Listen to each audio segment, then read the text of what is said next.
చాలా దారుణం. నిన్న అచ్చెన్నాయుడు గారు చెప్తున్నారు, ఆడబిడ్డ నిధి అనేది అది అమలు చేస్తే ఈ రాష్ట్రాన్ని అమ్మేయాల్సిందే అని చెప్పి. ఈ రాష్ట్రాన్ని ఎప్పుడో అమ్మేస్తున్నారు. ఎందుకంటే 13-14 నెలల కాలంలోనే 1,86,000 కోట్ల అప్పు ఒక్క సంక్షేమ కార్యక్రమానికి ఇచ్చిన పరిస్థితి లేదు. ఈ రాష్ట్రాన్ని అభివృద్ధిలో భాగంగా ఏమన్నా ఖర్చు పెట్టిన పరిస్థితి లేదు.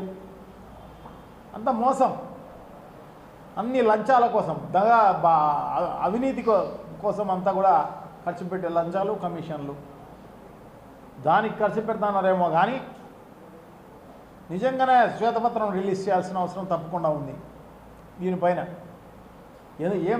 ఎంత అప్పు చేసినారు, ఏ దానికి ఖర్చు పెట్టినారు, సకాలంలో ఉద్యోగస్తులకు జీతాలు ఇస్తున్నారంటే అది లేదు. దాదాపు ఉద్యోగస్తులకు అరియర్స్ దాదాపు 34,000 కోట్ల రూపాయలు ఈరోజు అరియర్స్ ఉన్నాయి. వాళ్ళకు ఏమి ఇచ్చిన పరిస్థితి లేదు. ఈ 84,000 కోట్ల రూపాయలు బాకీ పడ్డవే కాకుండా ఉద్యోగస్తులకు 34,000 కోట్ల రూపాయలు బాకీ వాళ్ళకు.